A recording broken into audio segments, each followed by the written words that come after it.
again for your remarks. And really, many countries around the world are facing a situation where there's a real rise of right-wing populism, and in some of the centrist parties, even centrist right parties, are kind of falling away.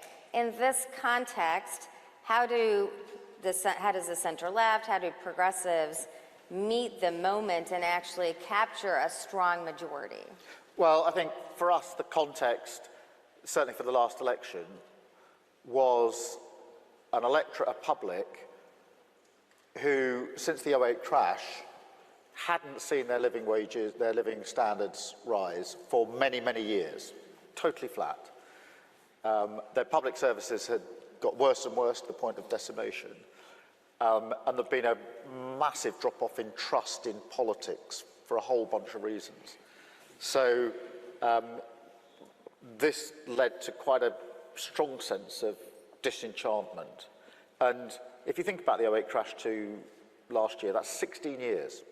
So anyone who was maybe in their 20s, late 20s, would have gone through to their early 40s not feeling they were materially progressing in the way that they would have expected in their lives, not seeing their public services fit for purpose, and losing faith in politics as an answer to that. That's why the change slogan that we had at the election was so powerful, because people said, I want that to change, I want to break this cycle. And therefore what we're trying to do is to come in, and what I was alluding to earlier, this national renewal is not just about fixing the problems, somehow taking them back to where we were, pre-08, pre-2010, whatever it may be, but building something better and different as you renew.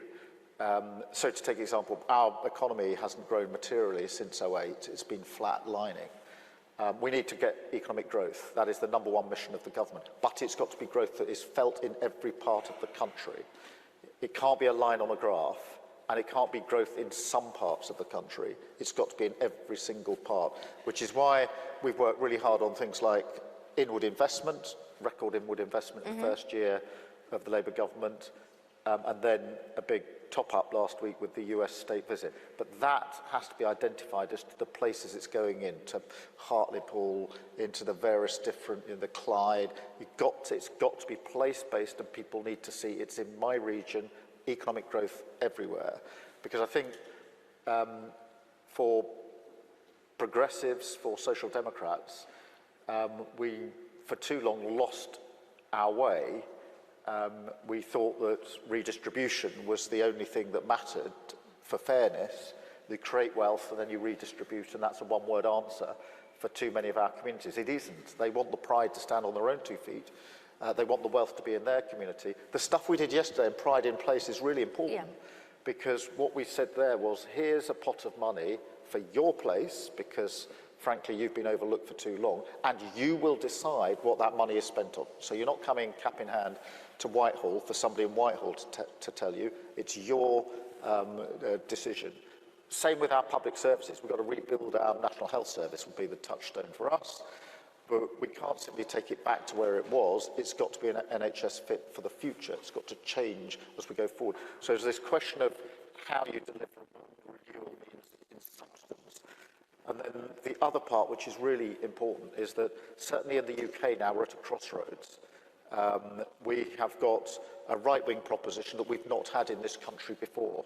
We've gone on for decades with elections which are basically either a Labour government or a Conservative government, pitched usually pretty much on the centrepiece of politics, the centre ground of politics. So, but now we face a very different proposition than Nigel Farage, and so the battle of our times is between patriotic national renewal in the way I've described under a Labour government, which is capable of expressing who and what we are as a country accurately and in a way where people feel they're valued and they belong, and that we can actually move forward together, versus something which is turning into a toxic divide.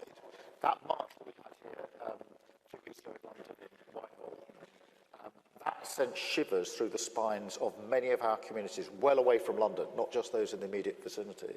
So there's a battle for the soul of this country now as to what sort of country do we want to be, because that toxic divide, that decline with reform, it's built on a sense of grievance politics, identifying something real for sure, but relying on the problem existing in order for their politics to persist. And it's a very different choice. The choice before the electorate here at the next election is not going to be the traditional Labour versus Conservative. It's why I've said the Conservative Party is dead. Centre-right parties in many European countries have withered on the vine, and the same is happening in this country. It's a different proposition, and therefore it becomes a binary argument as to the future of our country, and it actually becomes bigger than Labour.